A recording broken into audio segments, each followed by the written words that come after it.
I'll do as I'm told. Darren. I morning, think people everybody. are still coming in, but you start anyway.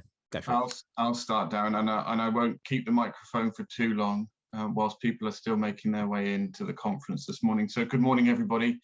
Thank you for joining us today for the Include Me West Midlands conference.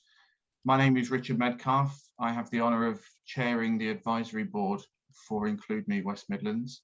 And I have a very brief job to do this morning, which is to welcome everyone to the day and to introduce our compere Darren. Just before I do that, I wanted to just make a note of thanks to our supporters in general, those of you who are in the room supporting Include Me West Midlands either today or as part of your routine work. But I also wanted to thank the Combined Authority, the Activity Alliance, thanking Sport England for their funding for the scheme, but also to acknowledge Mark and his team for the work they do day in, day out on this really important project for the region. So thank you to everyone who's been involved in setting up what will, I'm sure, be a really interesting day. Darren is one of our advisory board members, and it's my absolute privilege to introduce him as our compere today. Many of you will know him either through his previous life as a judoka or as an international blind footballer of esteem, or more recently through his work as a motivational speaker. So Darren, we're in your capable hands for the day. Over to you. Thanks, Richard, and especially for all the work that you've done so far on the advisory committee. So just some housekeeping first. So those of you that aren't speaking, can you just keep your cameras off? It just helps out our interpreters, so that'd be really great. Obviously, when you go into the breakout rooms later, you can turn your cameras on for that. So just really from me, good morning, and it's a really exciting day ahead of us. And even though I don't sound like it, I am from Wolverhampton. That's where I was born, and I live in Birmingham. So I'm really passionate about the region in general. And I know all of you that are attending today are equally as passionate, which is really why you're attending. So we're just going to start off today by playing a short video from our Mayor of West Midlands, Andy Street.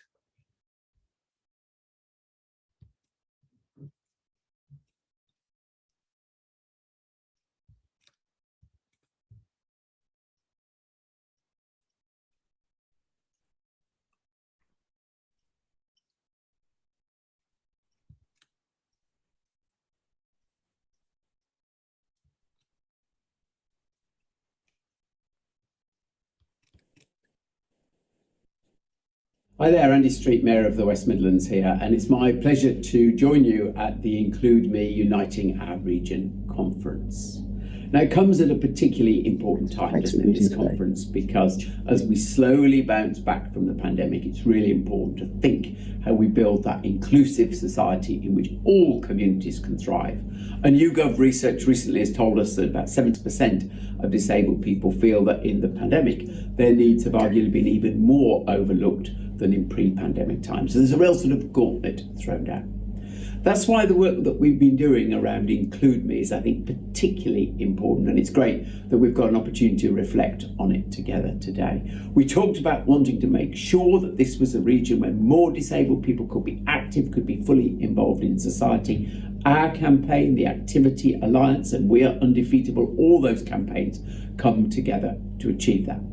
So it's right that we stand back and look at what's being achieved, and that won't be achieved by the CA, it'll be achieved by you, the champions of this cause. And that's why we want to hear in the conference today what is being achieved, and also be very honest about where frustrations still are, barriers are, how we've got to work to overcome them. So I very much hope that those who are already signed up to our Include Me pledge will tell those stories, dig down even deeper, and if you're not signed up, you will consider becoming a member.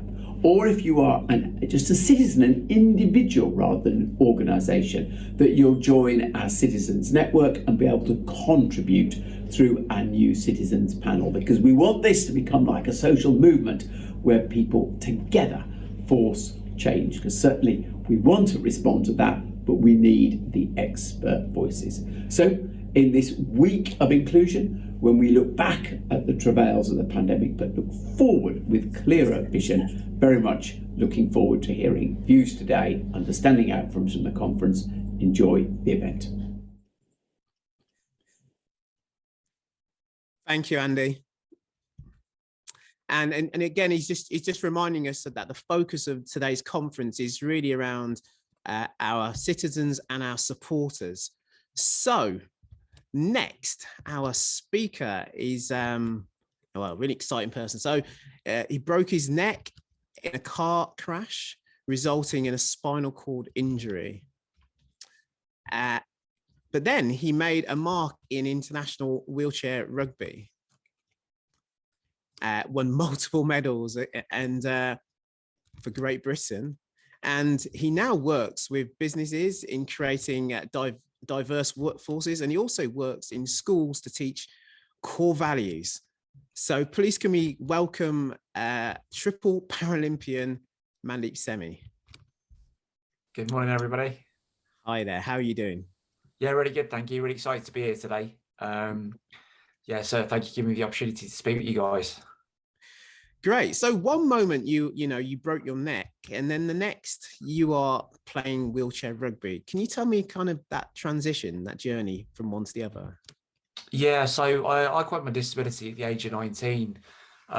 Just unfortunate events. I was involved in a car accident, and I suffered a spinal cord injury, and I was taken to Stoke Mandeville Hospital for rehab. And in that time, I was sort of introduced to different sports as part of my rehab. So I played a bit of table tennis, a bit of archery, and one day I was told about wheelchair rugby.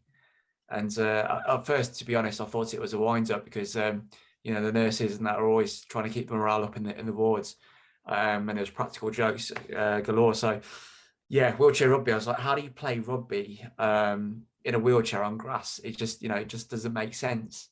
So I brushed off the idea, to be honest, when I first heard about it, and the nurses were quite persistent. They said, you know, you'll really enjoy it. And that's when I decided to give it a go. We took down to the sports hall, and I saw people, you know, running around or pushing around their chairs, zooming past and, you know, smashing into each other. And I thought, you know, my God, I want to have a go at this. And that was the moment I became hooked. And yeah. And you didn't play rugby before your accident, did you? Or did you always have a passion in that sport? No, I wasn't very sporting. I played a little bit at school. I played a bit of basketball and a bit of football with friends, but I'm safe to say I wasn't very sporting in my previous life.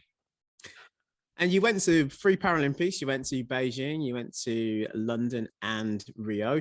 You've also won multiple medals in European Championships. If you had to pick one out of all of those, which would you say was your kind of greatest achievement? I think, to be honest, it's always going to be London 2012.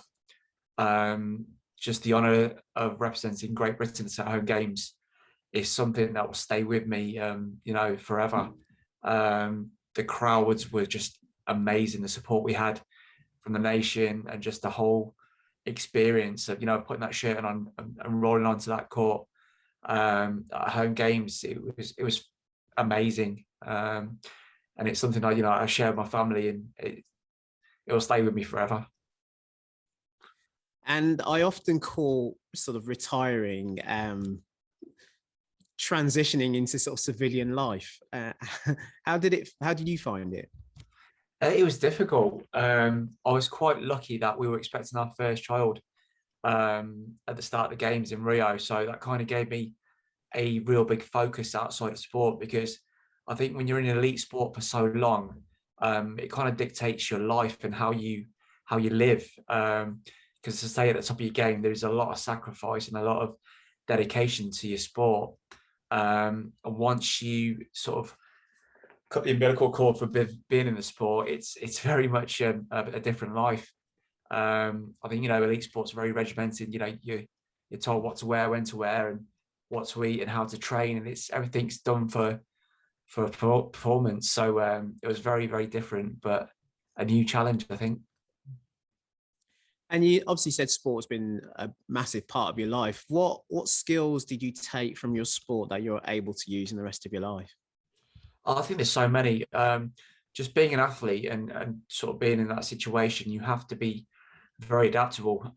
You know, you travel the world playing sport, and sometimes situations arise where you have to think quick, and that, I think that comes to us being disabled as well. The world is not designed for me in my wheelchair, so I have to have that quick thinking, that adaptability, the resilience to not give up when things go pear-shaped, because often they do. And just dealing with different attitudes as well, because not everybody has the same positivity and the same sort of vision when it comes to working with disabilities.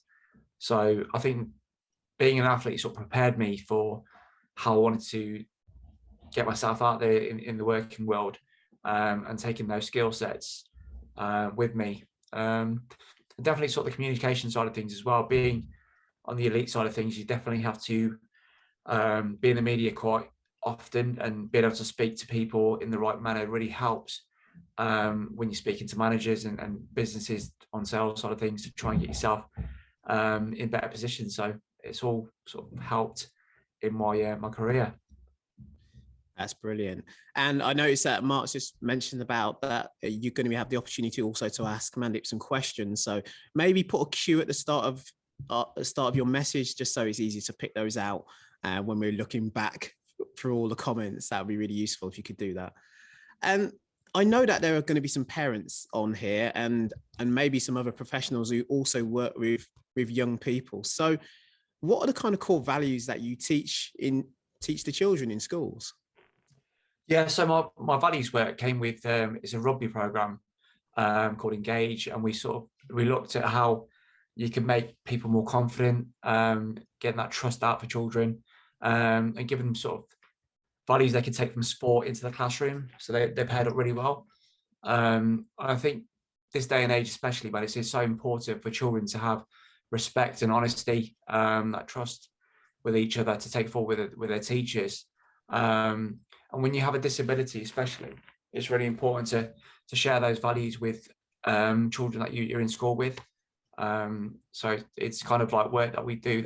It's a way for me to give back to the community. I think I've had so much support over the years, so it's important for me to try and work with children in that way. Yeah, absolutely. And we also have some people on here with disabilities, obviously, and you talk about working with businesses and creating a more diverse workforce. So what progress do you think we've made, and can those people be more hopeful that they can get fulfilling jobs in the workplace in the future? Yeah, it's a very difficult task, because I think so many businesses are set in their ways, and it's trying to open their sort of vision. We believe, and I especially believe, there's a wealth of talent out there when it comes to the disability community, and I think businesses need to look a little bit more open-minded in terms of how they make changes, and it's not just putting a ramp in, something simple like that. It's reasonable adjustments they can make that benefit the whole of their workforce, not just the disabled community. And if you're out there and you're thinking to yourself that I'm a little bit scared to try and sort of find work, the first most important thing I think the advice I give to you is to find your passion, really, to find something you're passionate about, because that really helps you drive yourself forward in what you want to do. And you're going to face barriers, you're going to face obstacles. It's just the unfortunate environment we live in, but there's always a solution. And if you communicate those solutions and have ideas that you communicate with your employers, it makes it a lot easier for them to make the changes. So part of the communication we have with businesses is just to open dialogue and actually talk about what they're afraid to do, and the barriers they face as employers, because I think there's a certain stigma around disability. So when companies are able to talk openly and ask questions, and that's what we provide, is a scenario where they can ask us pretty much anything they want, helping them sort of understand how we work and how things can change. But it's about being open and honest as well, and explaining what adjustments you need in the workplace and how that can benefit the company and how it can make you a better worker. And I guess in terms of people disclosing their disabilities up front? How do you see that? Do you think that's a good thing they should be doing? Yeah, definitely. I think people are still scared to openly disclose their disabilities because the discrimination is still there. So a lot of people choose not to put it onto the application forms. And I think if you're open and honest about it, you are going to get setbacks, and that's how it is. But there are going to be employers that will embrace it as well. So I'm pretty certain in every workforce there's people that have disabilities that you won't know about, and they just won't disclose them. But I think, to make change and to make change happen for everybody, we have to start talking about things and being more open and honest about our impairments. That's the only way, things are going to get better for everybody. Excellent. And I'm guessing that you still face challenges today. So what sorts of things are you sort of dealing with still on a daily basis? To be honest, it gets to that stage where, like, I've been in my chair over 20 years now. So challenges are no different to, like, say if it's raining outside, that's a standard challenge for me. But in the workplace especially, it's changing people's perceptions of disability, of what I can and can't do. I've been very lucky that my employers are very open-minded and I've taken the adjustments that I've put forward.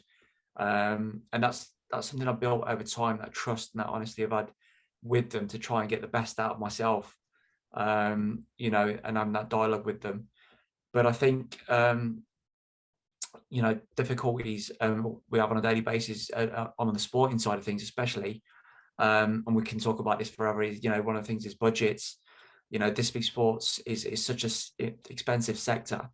Some of the work I do is just finding funding for projects, for equipment. It's very, very difficult. And I think it's another sort of side that we're talking about things, but there needs to be more legislation from the government in terms of what they can do to try and support companies that charge X amount for equipment. It's ridiculous. If I'm a parent trying to buy a wheelchair for my child, having to pay £4,000 or £5,000 is not reasonable. And I think there needs to be more support from the government to sort of like manage that sort of side of things. Yeah, no, some really valuable points there. I mean, how confident, guessing you're pretty confident asking for reasonable adjustments. Is there a kind of a process, a way of doing that? Or, who do you go to and how do you do it? Yeah, I think for me, it's preempting things. So when I looked at my employment, I looked at barriers I might have or slight hurdles. And then I wrote down my feelings and how I could sort of manage those hurdles and what I could do. And then how I could request that to my manager. And it's about building a relationship with your manager where you can openly, honestly speak to them. And I think if you give them reasoning on why you're asking what you're asking, there's often that confidence that you can have with each other. So some of the barriers I faced was, being a tetraplegic, I can't work 5 days a week. If I work 5 days a week in my chair, I'd be not as well as I am, and I wouldn't give 100%. So my role in terms of what I do was requested for 5 days a week. So I asked them to do 3 days a week instead. And the reasoning behind that was I'd be able to give 100% myself in 3 days rather than 70% of myself or 60% of myself over the 5. And it was being able to prove that I could still do the job in that space of time to the requirements they wanted. And that was built over trust, because the job I have now, I got through promotion, but I built that sort of trust with them over my first role. So I think being honest with the employer and building that relationship and having the honesty with them is so important. And that way they get to understand your disability, what your limitations are and what your advantages are as well. Just the way I work and the skill sets I bring as being as a former athlete allow me to work in a way that sort of suits them and me. Absolutely. And I have to ask about your dealings with access to work. How have they been? Because it can be very frustrating. I mean, I'm aware of people who've been offered jobs before and then access to work has taken so long that offer's been withdrawn. So how have you dealt with them? To be honest, I've not had to use access to work. My employer's been really, really good. So that's something I've not actually dealt with. I know a lot of people do get support from them, but I'm quite lucky that my employers have been really accommodating for me. So I've not had to deal with them as such. Well, lucky you. Good for you. So I'm going to take some questions. I've noticed Richard Metcalfe asked a question about it. Do you see yourself as an inspiration? I don't see myself as an inspiration. I mean, you get that word thrown around quite a lot. And I think one of the values I talked about to children is we're all role models, every single one of us. And it's up to you how you choose to be that role model, whether you're a positive model or you're a negative model. The way you act has an impact on everybody around you. So I think, everybody around us can be role models, can be inspiring. We all have those moments where you think, what, that guy's really good. I want to do something like that. But to follow on from that, I'd rather be someone who's, motivating somebody to get moving rather than inspiring. I think doing is better than thinking, I guess. And there was obviously that whole discussion around inspiration porn and what was inspiring. So sometimes people are just inspired by you, feeding yourself or something like that. And so, yeah, there's the limits on that. Have you got any other questions in the chat? By the way, I haven't spotted any others. Yes, Darren, there was one more from Ashley Jones. I think it's safe to say lots of people with a disability are told you can't do that on a regular basis. Manny, how have you conditioned your mindset to overcome that to reach your goals? Yeah, I think from the start, there was a lot of you can't do this and you can't do that. And, you won't be able to do this. So having that thrown on you from an early, I'd say it is, but the start of my injury was quite difficult. But I found there's always a way. There's always a way. And if you have the passion and the drive to do what you want to do, you will find a way. And that comes with a lot of support from people around you. Because there is, your family and friends will definitely help you, but there's always support outside of what you're looking to do. So I think the negative mindsets are always going to be around. There's always going to be people that have that perception of disability. But if you believe in something and you're passionate about it, I firmly believe you'll find a way to do what you want to do. Thank you for that. And there was another question just coming. Can you read that one for me, Mark, actually? So a really long one. No worries. So Amanda Heaney has asked, some people have said the use of the word disabled in itself is problematic. Do you think so too? I think that really opens this whole debate around disabled person or person with a disability, doesn't it? Yeah, there's a lot of, I guess, personal preference on how to be addressed and what the terminology is. And it's forever changing, as we develop a society, the things that we, you could say 20 years ago are just not acceptable anymore. But it comes with moving with the times. I don't really describe myself as disabled. I have an impairment, but I'm not any less able. I am. It's very hard to get that right judgment on what terminology you use, but I'm not offended by the term disabled because I'm not physically able as somebody who is able. There's no hiding the fact I'm in a wheelchair and I can't stand. So there's certain things I cannot do. I cannot be a firefighter. I can't run, but it's about celebrating what you can do and how able I am. So I think it's going to vary from person to person, and there's always going to be somebody who finds the terminology either offensive or doesn't agree with it.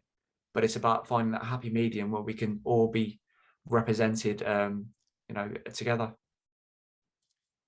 There was a question from Simon, Mark. What was that one? That was around quite similar, actually, I think. Simon, do you think that society has different views around disability when it comes to hidden disability? Yeah, I think definitely people prejudge people. So I've seen it before in disabled bays where somebody can actually walk out and not show their impairment fully. Doesn't mean they don't deserve to be in that place and doesn't deserve to have a blue badge. So people have that sort of preconception that somebody who's using a bay will has to be in a wheelchair. That isn't the case. And I think as society, people are quick to judge as well. And that's why some people choose not to share or disclose their disabilities, especially in the workforce as well. Just they're scared of what people are going to think and how they're going to be judged. Until we can sort of like start accepting that people do have hidden disabilities, and we do start talking about those hidden disabilities so people can understand them, it's always going to be there. And it's unfortunate, but some people are always going to be like that. It's just something that we have to deal with. Brilliant.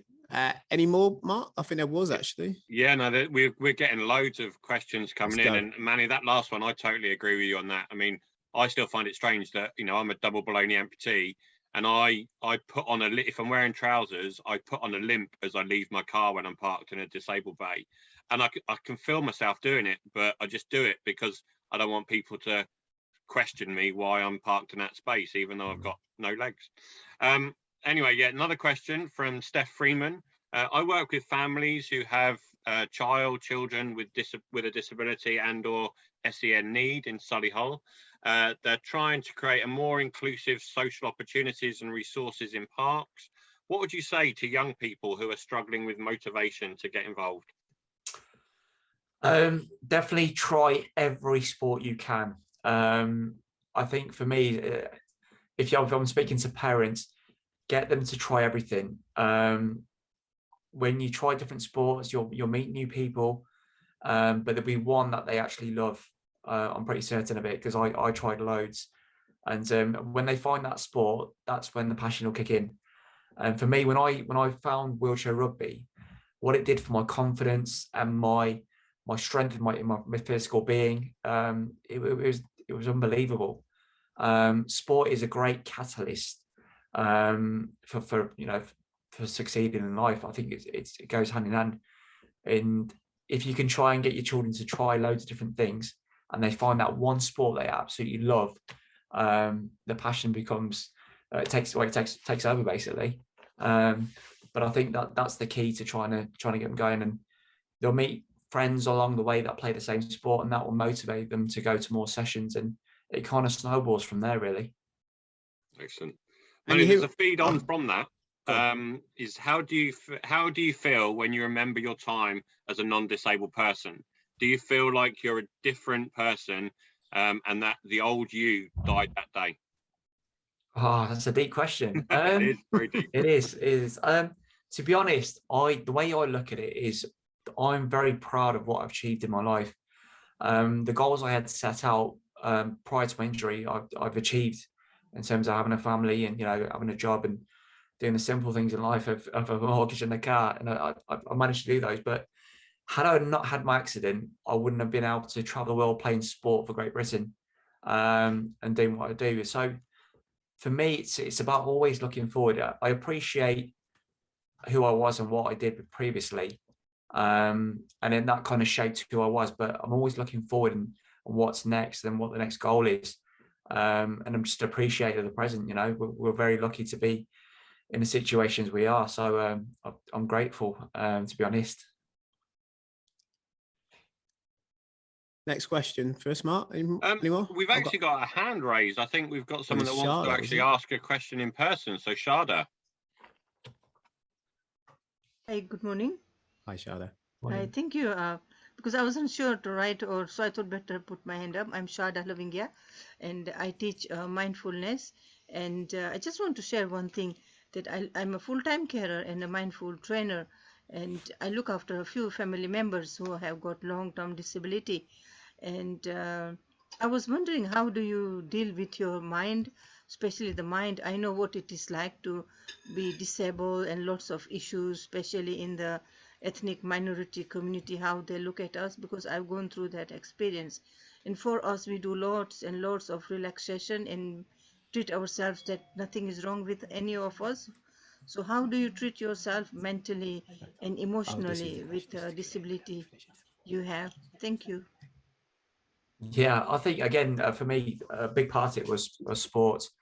Being able to sort of switch off from the world to just focus on my goals, and exercise, like, you know, playing sport was a big one. But I think surround yourself with people that understand your disability and appreciate for who you are. You know, a simple one for me is my kids. My kids keep me sane as much as they drive me mad at the same time.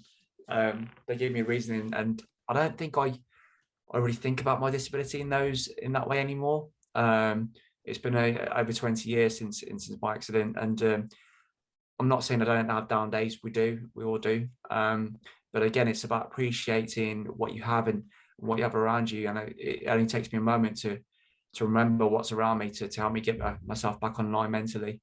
But I think, you know, everybody has moments when you are down, and it's totally normal. It's just how you get yourself out and what you use to focus yourself, to get yourself to feel better.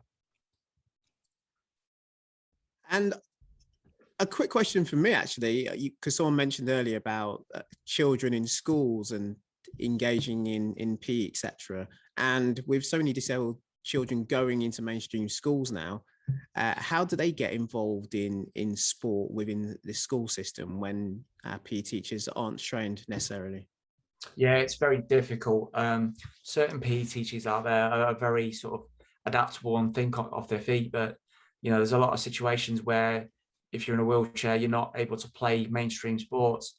And one of the projects I'm working on quite at the moment is we're trying to get some multi-sports wheelchairs where we can then go to schools, and if a person who has an impairment, we can bring sort of sports, that Paralympic sports, into the school. So the whole class can play a bit of wheelchair basketball or a bit of wheelchair netball, and just adapting things so the class can actually get involved into a para sport. I think it's very difficult to totally integrate every sport. Certain things you can't do, but it's about how your teacher can get you involved within that sport. I'm a firm believer that, you know, you don't just leave somebody in the classroom just because they can't play. There's always a way to get them involved and get people moving. And one of the phrases one of my coaches used before is, if you can move it, you can improve it. So it's trying to get people moving, right? Absolutely. Simon, you got your hand raised, but this is going to be the last question, actually. Hi, so I'm Simon Fairs. I'm from Birmingham City Council, but I'm also a person with a disability, and that's so I can always come to these meetings with two hats on. I raised a question in the chat, but then realised that because of my disability, I'd not written it clearly. For me, I think there's a real problem societal-wise that you kind of touched on, etc. But for me, I think that one of the things we need, and maybe this is the beginning of a conversation as a conference or whatever, is we need an inclusive symbol for people with a disability. Because I think that for me, when you go to those disabled bays or bays for people with a disabled, and it's got that very old-fashioned, you know, wheelchair thing there, it does put a pressure. I do exactly what one of the other speaker says. I don't drive, but there are many times I might have my stick with me. I might exaggerate, you know, what I'm doing. During COVID, I had the biggest sign that says I have a disability, you know, I don't need to wear a mask, etc.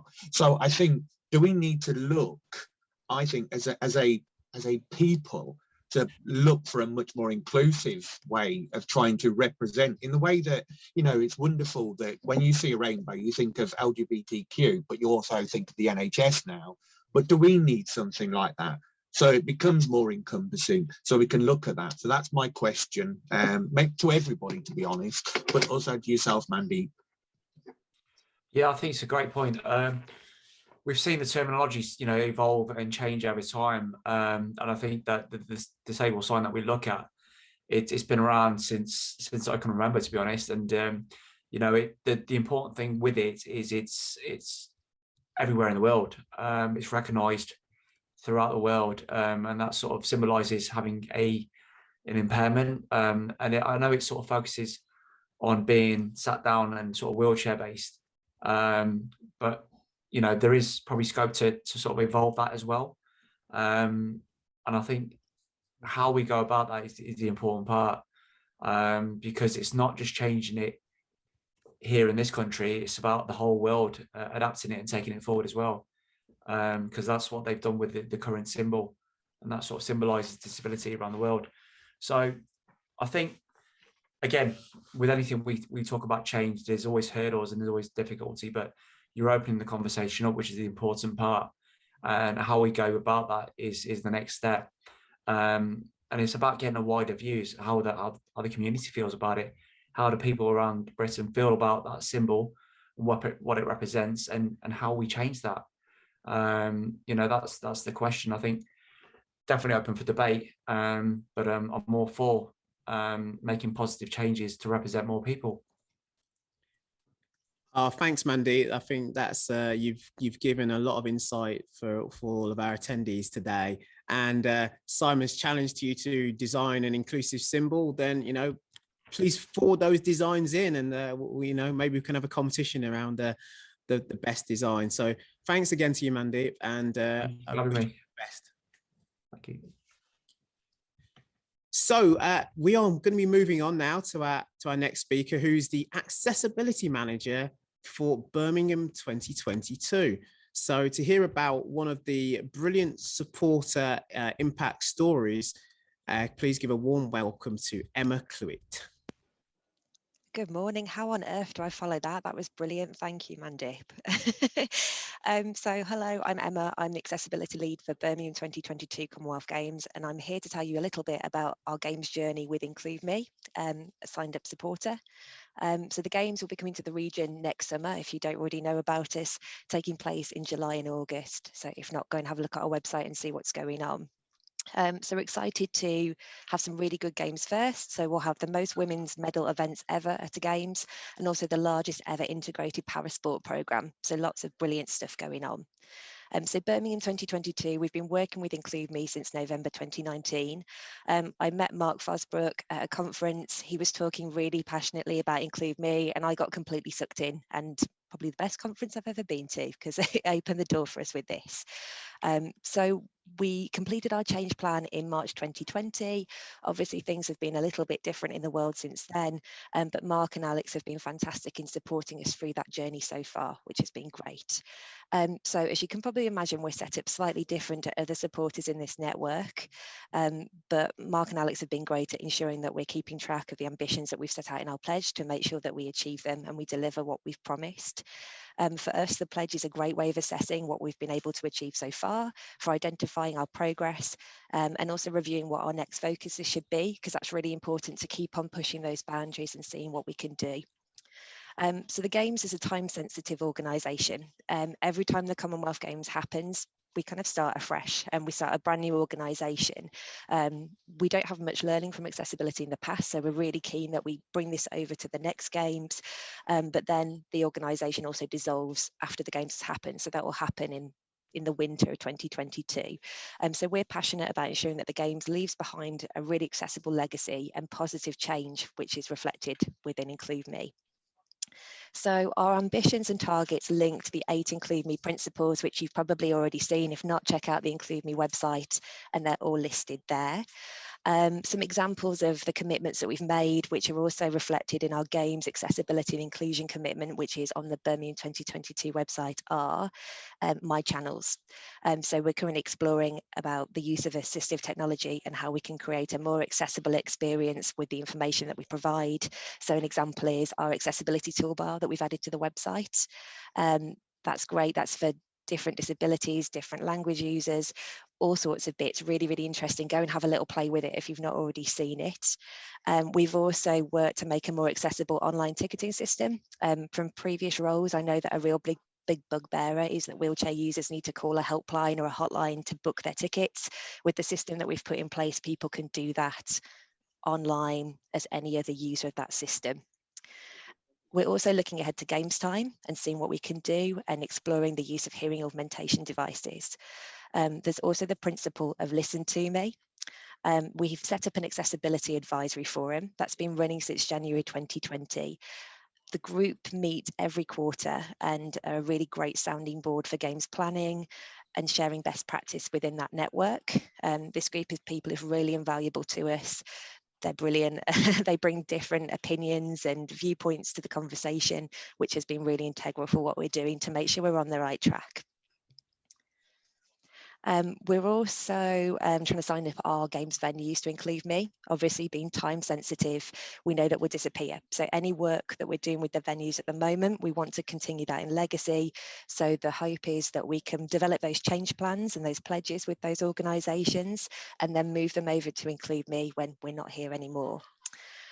We might not be able to leave physical infrastructure in a lot of places, but we're trying to think out of the box and be creative with what else we can do. So there's things such as signage plans that we create, recruitment processes, templates for audits and checklists, whatever we can do to knowledge share as much as possible. So as well as the support from Mark and Alex, creating contacts within the network has been really useful for myself and the team. There's so many different perspectives within this group. It's really useful to knowledge share and make sure you're on track and kind of just touch base with people to see what else they're doing and developing and if you can help each other. So we're actively promoting Include Me to our games venues, as we've already mentioned, and anybody else within our games contacts that we think it'd be useful too. So I guess just in summary, we think it's a great initiative and we're really proud to be part of it. Thanks, Emma. Obviously, we're really proud to have you involved. And if you're an organisation and you're not yet a supporter, hopefully what Emma's said about Birmingham 22 is going to hopefully inspire you to join as well. So our next speaker is our graduate partnership advisor at Activity Alliance. And he's going to be talking about, well, he's going to introduce us to the idea of the citizens panel. So over to you, Alex. Good morning, everybody, and thank you, Darren, for the introduction. So, yeah, so I'm Alex. So I'm going to just talk to you a little bit about our citizens panel. So we've recently appointed the citizens panel that's made up of 13 citizens from across the region. And the idea behind the panel really is to work with us and to work with the wider citizens network to really gather the thoughts and views of everybody across the region, which is really, really important to us moving forward. But I think what's really important to mention as well is that the panel can only be as good as the network behind it. So we really, really want to encourage all those views and all those thoughts and ideas to come into us as much as possible to ensure that we are really getting everybody's thoughts and views across. And then really after that, what the panel will be responsible for doing is developing those collective responses. So again, they'll take on board all the information that they've been given by the wider citizens to really then develop that collective response. So I suppose, again, just in summary, we're really, really excited to do the work with the Citizens Panel Champions and the wider Citizens Network to really keep driving the region forward. So yeah, I think it's a really, really exciting time. And I think there's probably just a minute or two if any of those Citizens Panel Champions would like to just put their camera on maybe and give us a wave, that might be great too. But thank you, Darren. Thanks, Alex. And we are going to be taking a break soon. Just like the Super Bowl, it's the end of the first quarter. And so it'd be great if any of you know how to use the reactions functions to kind of give us a thumbs up on whether you're finding this useful so far.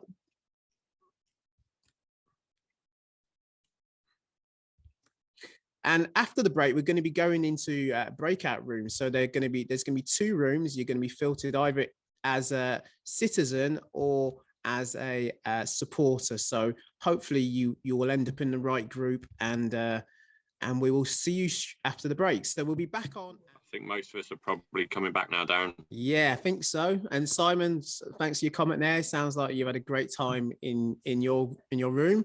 So welcome back, everybody, and thanks to our facilitators, Andy Harrison and Ashley Jones, for running those sessions. I think, Mark, you were helping as well, but we're going to have you on in a minute anyway. So yeah, so our next speaker is, well, he's a man of many job titles, but the one we'll use today is Include Me Manager at the West Midlands Combined Authority, and he's here to talk about the Activity Alliance membership. So please welcome Mark Fosbrook. Go for it. Thank you very much. I had some great technical issues earlier on, so hopefully when I share my screen again, it will work, but we will wait and see. So hopefully people can see something. Yeah, I can see that. Yeah, brilliant, fantastic. Now, the problem I had last time was that the slides didn't then move on. So please tell me if they don't move on.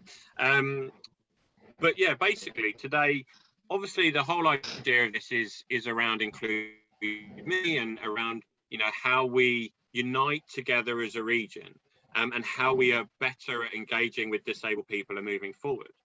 And as part of this process, I'm on secondment at the moment to the Combined Authority, but I also work with Activity Alliance. And Activity Alliance have recently launched their membership package. And obviously as a national organisation, if you're not aware of them, can you see the slides change? Oh, fantastic, it's all working well. They set out in their strategy that they want a fairness for disabled people in sport and activity. And their organisational goals are to close the gap between disabled people's level of inactivity and that of non-disabled people. And we will make that change within a generation by embedding inclusive practice into organisations and changing attitudes towards disabled people in sport and activity. So as you can see, very much similar and aligned with what we're trying to do as part of Include Me. They want to build a movement for change. And as I've already sort of shared earlier on and others have mentioned, it is about this social movement of change. And Activity Alliance is the leading voice for disabled people in sport and activity. They're a membership organisation and they recognise that they can't achieve that vision alone and that we're stronger when we all come together. Is anyone sort of seeing the similarity here with what we're doing with Include Me?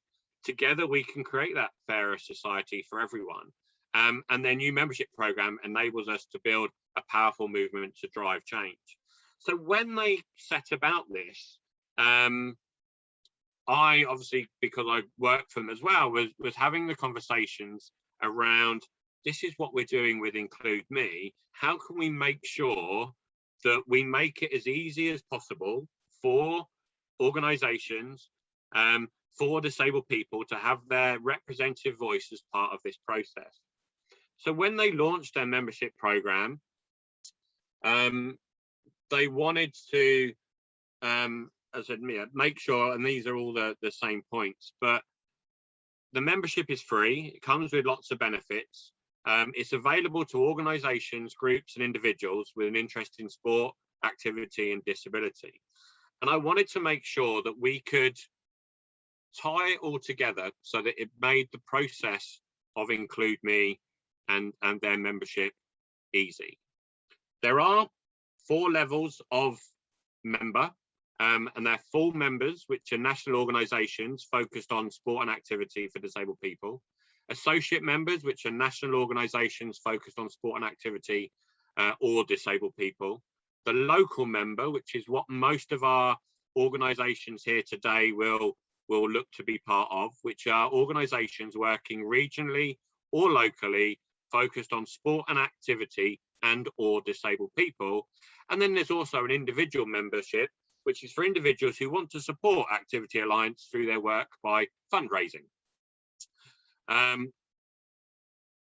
When we looked at it, we arranged to have an agreement that by being an Include Me West Midlands supporter as an organisation, you can also become a member of Activity Alliance.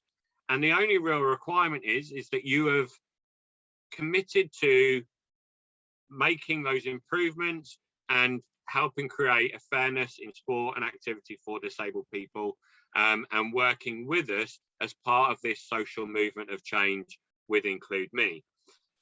That makes it a lot easier because it means you don't have to fill out other commitment forms, you don't have to do other things. And these are some of the benefits as an Activity Alliance member and organisation that you will get. There'll be discounts on Activity Alliance training. There's early bird access to their conferences and events. There'll be various networking and learning opportunities, which obviously we're already going to have a lot of those networking opportunities as part of Include Me anyway. There's specialist advice and promotion support. There's monthly newsletter and regular member updates that will go out. And also you can use that membership logo. As well as that, depending on the type of membership, you'll get some of these other elements. And I suppose from our point of view, the main focus for this one is around that regional voice and the invitation to attend the AGM, representation at a national meeting, but also to attend those annual regional meetings. And this is where this local membership voice comes through. Is we want to make sure that when the regional representative goes to that AGM, that they are going with the thoughts and views of the West Midlands to influence that national agenda and what might change. Now, I was very clear when we sort of spoke about this, that that voice needs to come from both our organisations that will be signed up as members, but also our citizens who are helping us steer that ship and be the voice of change. So the idea is that in future, this meeting that we're here today will help that, because we will have this on a yearly basis. Now, this year, there isn't really anything to vote on. But in future, we will have shared out potential things that they might want to vote on, and they will we'll be able to have those discussions between citizens and organisations to identify how we want to do that moving forward. So basically, signing up as an organisation is really easy. As I said, you need to make that commitment to include me, to reduce those health inequalities.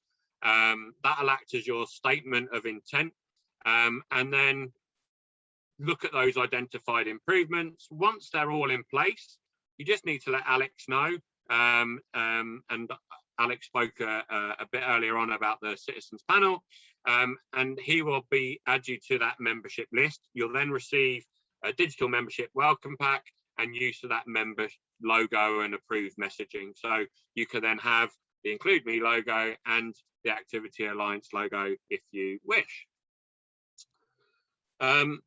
As part of their commitment, you'll feature in their organisation, your organisation name will feature in the movement list for future campaigns and advocacy work, and they'll take you on this journey of inclusion improvement with LEAD. And I know it sort of says they're sport and leisure organisations, but as part of Include Me, if you identify that you want to make organisational improvements, so not just how you engage better with disabled people, but you want to look at your leadership structures, your strategies, etc., we can look to support you with that as part of that Include Me process. So that's, as I sort of just said, around LEAD there. And in fact, what I'm going to do is stop sharing, because the other side's where I've just spoken. Oh, let me just...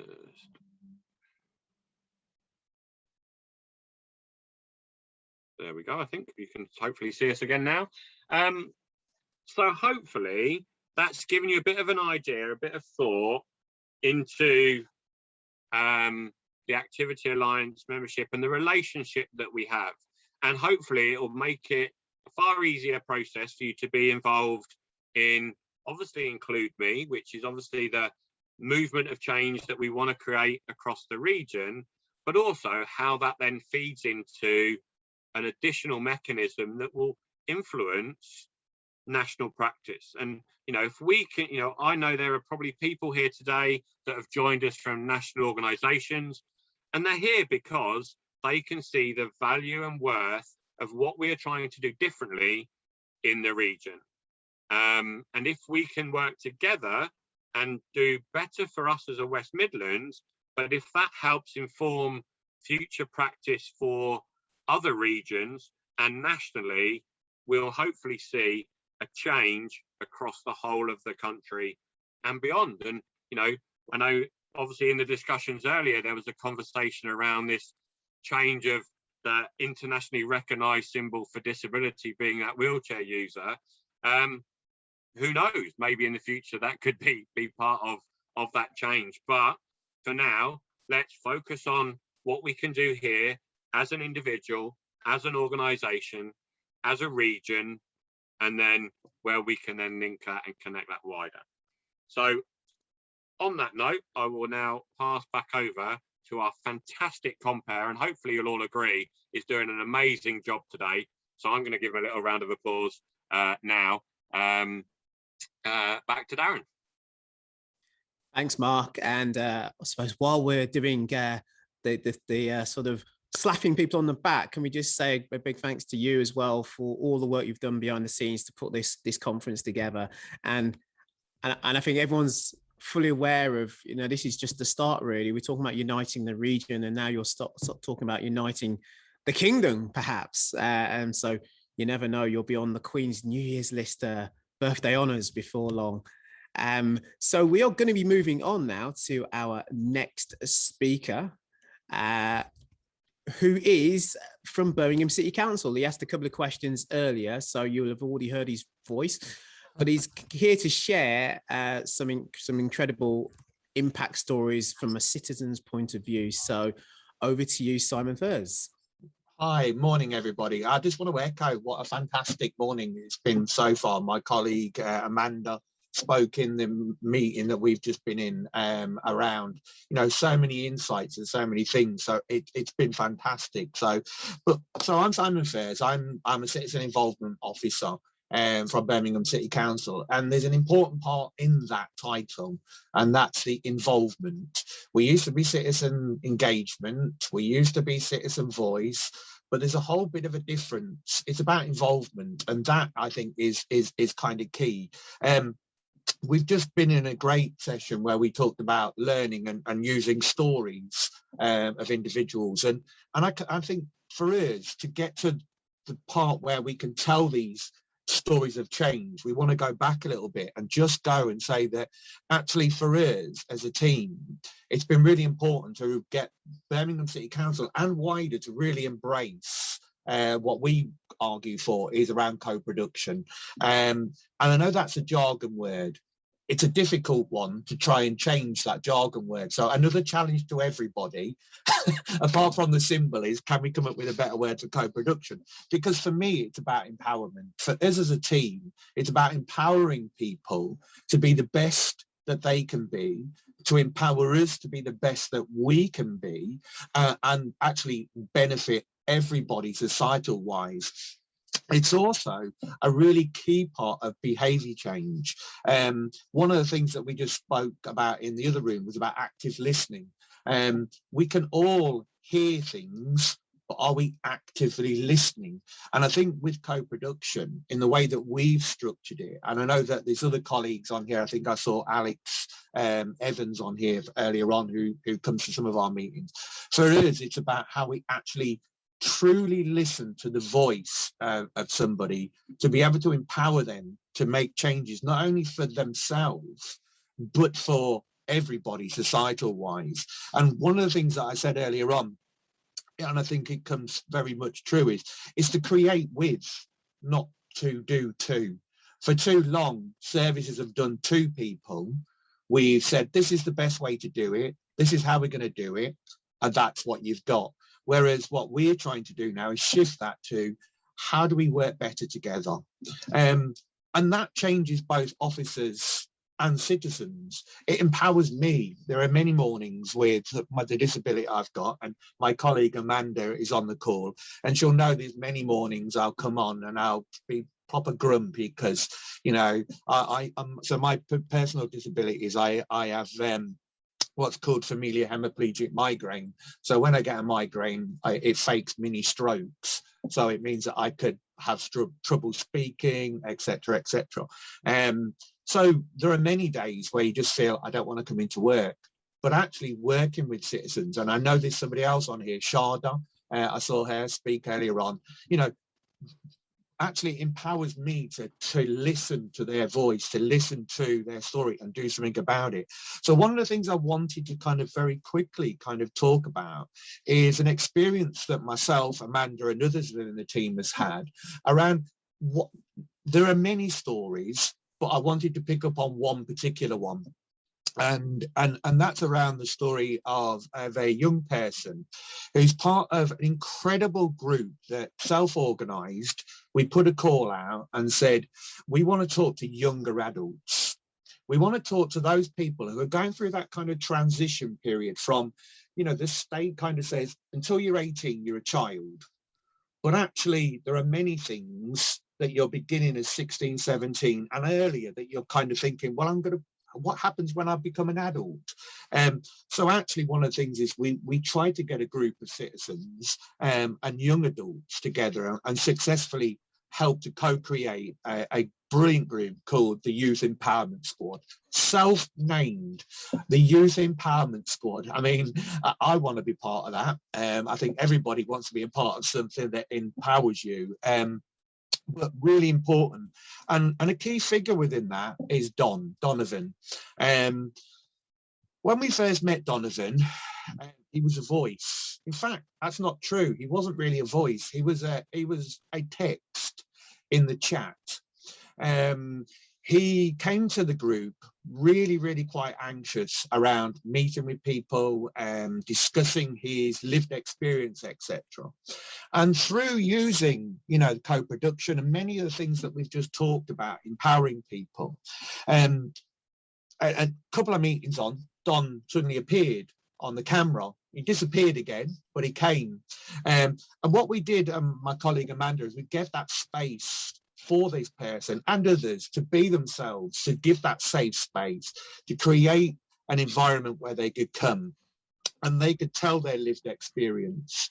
The thing that's wonderful about Don is that as we've got to know Don, the level of his skills is incredible. Don now, so we have created a support service for young people called the Preparation for Adulthood. Remembering where Don started as a set of text. Don now has actually written the theme tune for the Preparation for Adulthood.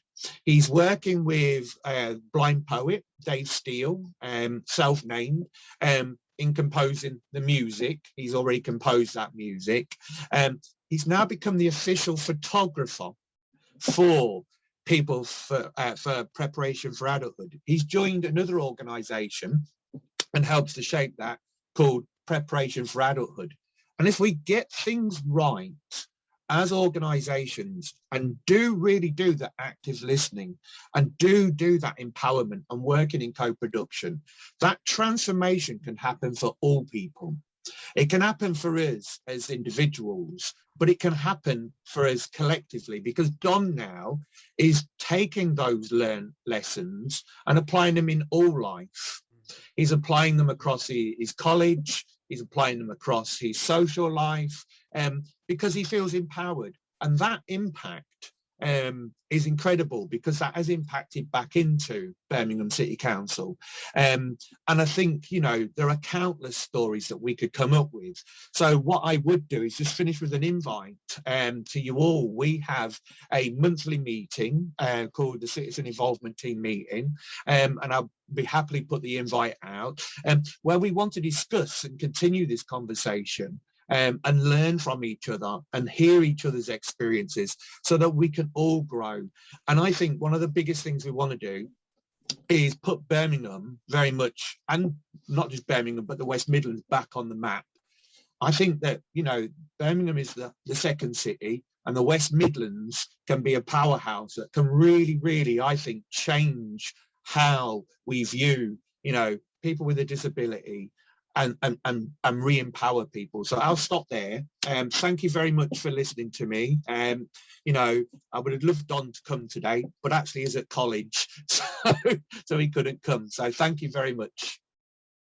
Thanks, Simon, and thanks for your invitation as well for people to join your group, the Citizens Involvement Meeting. And if you're an individual and you're not part of the Citizens Network or take part in any of the other groups, please consider sharing your voice and putting your view across. I think it's really valuable. So we are approaching lunchtime, but before you go for lunch, we have put a link in the chat for a survey. We've also emailed it to you as well. So in case you're unable to access the chat, you should have it on your email as well.